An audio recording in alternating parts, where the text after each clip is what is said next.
ძალიან საშიში პრეცედენტია ზოგადად მასწავლებლის დაპატიმრება, იმიტომ რომ დიდი ხანია ისედაც შიშის და ზეწოლის ქვეშ არის ეს თემი, ასე ვთქვათ, 60,000 ადამიანი არის მასწავლებელი დღეს საქართველოში და მგონია რომ თუ აუცილებელია რომ ვინმე იყოს სრულიად თავისუფალი ამ ქვეყანაში და გამოხატვის სიტყვის თავისუფლება ჰქონდეს სრულად, ესენი არიან მასწავლებლები და ნინოს დაპატიმრება არის თითქოს მაგალითიც იმისი, როგორი სურს ამ რეჟიმს, რომ იყოს რიგითი მოქალაქე, რიგითი მასწავლებელი, რომელიც სურთ რომ იყოს გაჩუმებული. მიზეზი რატომაც ის დატოვეს პატიმრობაში ამ დრომდე არის მართლაც ეს რაღაცა სამაგალითო დასჯის მექანიზმი და მგონია რომ ყველა ადამიანს ამ ქვეყანაში უნდა გქონდეს ეს განცდა განგაშის, რომ ყოველი დღე ამ ქვეყანაში არის უფრო და უფრო სახიფათო ჩვენი მომავლისთვის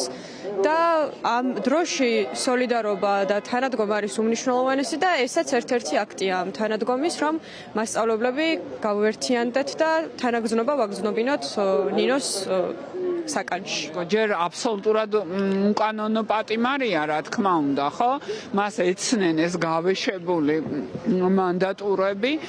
და იცავდა თავს და მეორე ის რომ ადამიანი არის ასე მძიმე ფიზიკურ მდგომარეობაში, მისი ჯანმრთელობა ძალიან მძიმეა და პრინციპულად არ გადაჰყავთ საავადმყოფოში.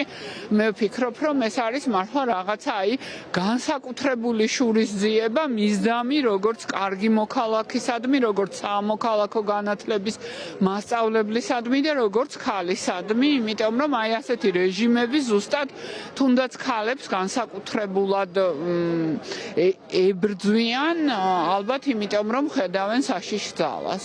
არა თუ პედაგოგი და მასწავლებელი, არამედ უბრალოდ მოქალაქე, რომელიც აცნობიერებს თავის პასუხისმგებლობას დღეს, აუცილებლად იდგება აქ. მათ შორის ის ქალები, რომლებმაც ზუსტად იციან, რომ მასწავლებლის გარეშე არ არსებობს განათლება და არც განათლების გარეშე არ არსებობს თავისუფლება. ჩვენ თუ გვინდა თავისუფალ საზოგადოებად შევდგეთ, ჩვენი ვალდებულებაა რომ ნინოს სოლიდარობა გამოუცხადოთ, მზიამაღლობელს სოლიდარობა გამოუცხადოთ და დავასრულოთ ის რეჟიმი, რომელიც განსაკუთრებით ებრძვის ქალებს და სჯის თავისუფალ მოაზროვნე ადამიანებს, რომლებმაც ზუსტად იციან, რომ ამ ქვეყნის მომავალი ყველაზე ღირებულია და საკუთარი თავისუფლების ფასად იხდიან ამ სახათს, რასაც რუსული რეჟიმი ქვია.